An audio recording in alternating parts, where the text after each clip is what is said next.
Hai hai, selamat pagi guys, selamat pagi, salam olahraga bersama dengan saya di Mata Hati John.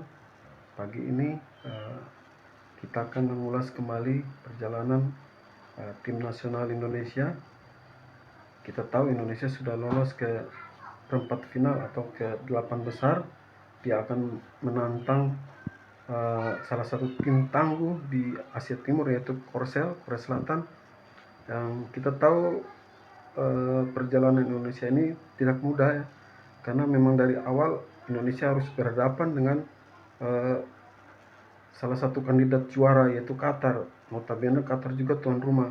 Dan eh, setelah kita melihat menganalisis, ternyata Indonesia kalah dengan skor 2-0. Kita tahu semua bahwa dalam pertandingan itu tidak mudah. Banyak pemain kita yang dicurangin wasit, bahkan pemain dua yang di kartu merah. Tapi kita tetap semangat, pasukan Garuda tetap semangat, karena mereka melihat masih ada dua laga yang harus mereka mainkan. Jadi inilah yang menjadi keunggulan tim squad Garuda Indonesia dan staf pelatihnya, bahwa mereka tidak down, tapi mereka memberikan semangat, membakar semangat mereka menyala-nyala untuk dapat menyelesaikan dua pertandingan, karena mereka harus menghadapi salah satu tim unggulan juga, Australia, dan bermain ketiga kalinya lagi melawan Jordania yang notabene peringkatnya mereka di bawah daripada 100 ranking 100 FIFA. Tapi kita melihat bahwa perjuangan Indonesia tidak mudah, tapi Indonesia bisa melalui satu demi satu. Seperti ini, seperti kita melihat gambar ya, ketika Indonesia berhadapan dengan Qatar. Untuk pertandingan kedua melawan Australia ini, Indonesia sudah keluar daripada bayang-bayang kekalahan karena masalah wasit, masalah VAR, masalah ketidakadilan itu sudah ditangani oleh Ketua Umum PSSI yaitu Bapak Erick Thohir dan jajarannya untuk mereka melakukan banding. Jadi Indonesia diharapkan untuk Pak Erick menyampaikan bahwa kita harus semangat, kita jangan melihat ke belakang lagi, kita sudah harus menyelesaikan dua fase di grup ini, dua pertandingan yang harus kita menangkan kalau kita kepingin lolos, dan kalau kita mau ikut Olimpiade di Paris 2024 ini. Yang memacu semangat dari Pak Erick dan jajarannya untuk Indonesia Garuda Muda ini bisa bangkit kembali di dua laga, dan mereka sukses ya ketika mereka melawan Australia yang notabene-nya salah satu tim unggulan ya, langganan semua Piala Dunia Junior maupun di AFC. Mereka itu notabene mereka selalu lolos dan selalu punya prestasi di ajang-ajang senior maupun ajang junior. Tapi ketika mereka berhadapan dengan Indonesia sudah keluar dari tekanan, dan Indonesia bisa meraih kemenangannya lewat gol tunggal daripada Komang. Jadi ini menandakan bahwa spirit semangat Indonesia tuh mulai mulai terbentuk gila lagi ketika berhadapan dengan salah satu unggulan itu Australia. Kita melihat cuplikan, melihat gambar ketika Indonesia berhadapan dengan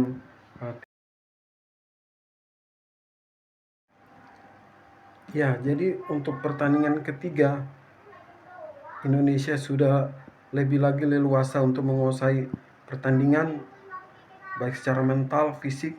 Indonesia siap tempur melawan Yordania, dan kita bisa melihat bukti bahwa 4-1 kemenangan Indonesia itu tidak mudah. Itu diraih dengan permainan yang luar biasa, permainannya dari lini per lini semuanya hidup ya, finishing touch, passing-passingnya sampai lemparan jauh. Pratama Arhan juga menghasilkan gol, dan Indonesia berhasil menang 4-1 lewat 2 gol Marcelino, satu gol juga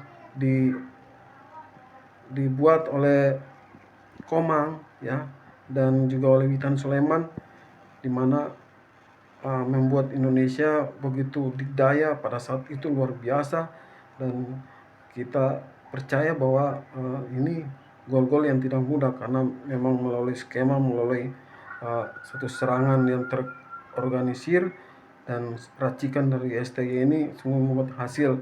Jadi Indonesia pertandingan ketiga ini sangat luar biasa ya, bahwa tidak sia-sia STY memberikan mereka kebebasan untuk berkreasi dengan kemampuan skill individu mereka menjadi satu tim, satu kesatuan, sehingga 4 gol tercipta dan Indonesia lolos dengan luar biasa dan tidak diuntungkan oleh wasit ataupun apa. Jadi pertandingan ketiga ini benar-benar pertandingan bersih, baik dari wasit, VAR maupun pemain Jordania. Semua Indonesia Jordania bermain dengan sportif, semua tertib ya. Jadi pertandingan menarik ditonton oleh jutaan pemirsa di seluruh dunia. Kita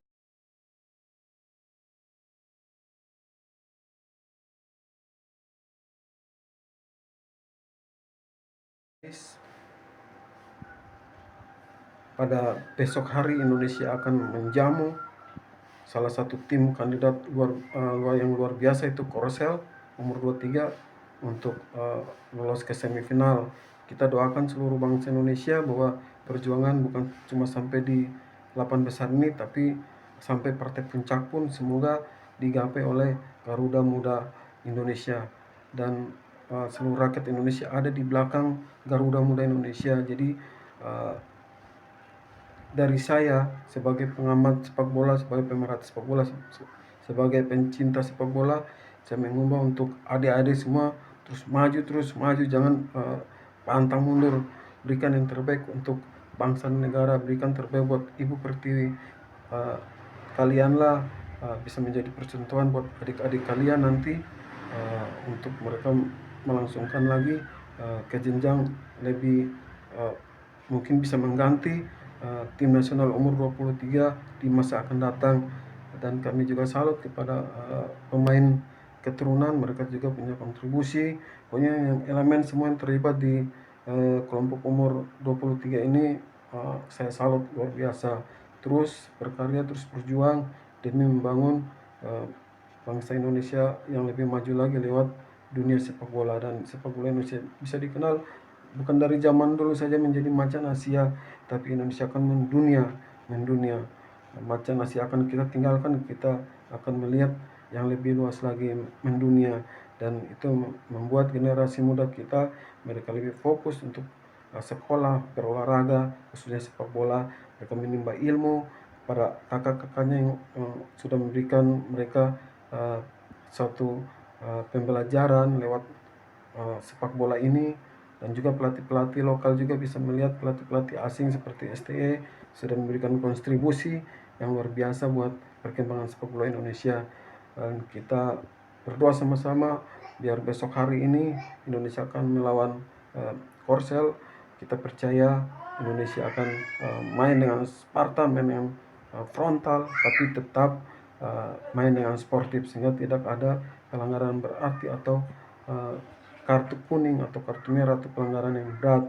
Biar semua itu dihindari, Indonesia harus bermain cantik, bermain dengan hati, dan bermain dengan kekompakan salah satu tim. Itulah buat kita akan meraih kemenangan melawan Korea Selatan. Tidak apa-apa kita underdog atau kita tidak diunggulkan karena nama besar Korea Selatan, tapi di atas lapangan semuanya bisa terjadi. Bola itu bundar dan tidak ada ranking tinggi atau rendah. Itu sudah kita melihat ketika kita dicurangin oleh Qatar, kita menang lawan Australia, kita menang melawan Yordania. Itu peringkat mereka jauh-jauh daripada kita Indonesia. Kita tidak ditolong oleh wasit, tapi kita dengan semangat sendiri. Pakai semangat pejuang 45 supaya engkau bisa menang, bisa terbang lebih tinggi lagi, Garuda Mudaku. Oke, selamat pagi. Demikianlah video saya pada hari ini. Biarlah kita terus mendukung perkembangan sepak bola di tanah air kita ini tercinta ini. Biar dari Sabang sampai Merauke ada bibit-bibit yang dipakai untuk kemajuan sepak bola Indonesia ke depannya. Terima kasih, selamat pagi, dan tetap sehat, jaga kesehatan, dan salam olahraga. Dadah.